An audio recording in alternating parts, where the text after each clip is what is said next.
Chers amis de Lingaero, bonjour, bienvenue dans la série Mots mal traduits par les pilotes francophones, la série qui fait que les autres sites ne seront jamais votre Bible. Et aujourd'hui, on va évoquer le mot sécurité.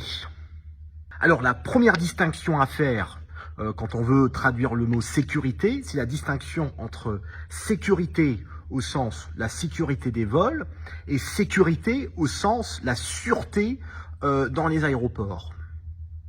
Alors, quand on veut traduire l'idée de la sécurité des vols, eh bien, la traduction est très simple, c'est safety. Et quand on veut traduire la sûreté au sens de la sûreté aéroportuaire, le post-inspection-filtrage qu'on appelle aussi le PIF, c'est-à-dire qu'en passant par là, on va surtout s'en sortir les doigts dans le nez. Donc, à ce moment-là, on passe par le mot security. Donc, safety pour la sécurité des vols et security pour la sûreté aéroportuaire. Alors, quand on veut traduire l'idée de « en sécurité », donc il y a deux façons de traduire. Si on fait quelque chose de manière sécurisante, donc atterrir en sécurité, ben à ce moment-là, on va passer par la traduction « safely », donc « to land safely ». Par contre, si on veut mettre quelqu'un en sécurité, s'assurer de la sécurité de quelqu'un, et ben à ce moment-là, on va parler plutôt de « keep somebody safe ». Donc, pour mettre ses passagers en sécurité, ou pour garder ses passagers en sécurité, ça serait « to keep your passengers safe ».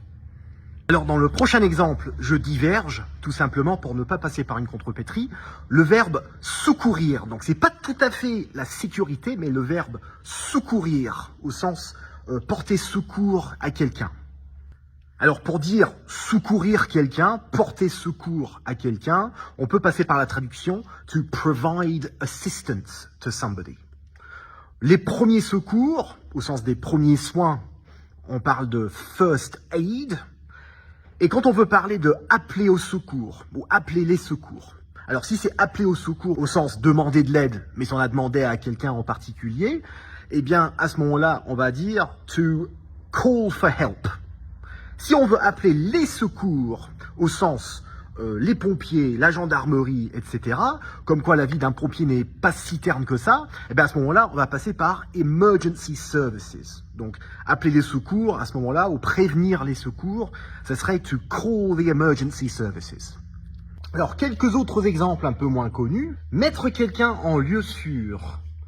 To take somebody to a place of safety. Sécuriser des lieux suite à un incident, par exemple. To seal off the site. Par exemple, quand on met de la rubalise autour d'un incident, to seal off the site. Voilà donc quelques exemples de comment éviter de vous emmêler les pinceaux lorsque vous traduisez le mot sécurité. J'espère que cette vidéo vous a plu. Très bon vol à tous et à bientôt. Au revoir.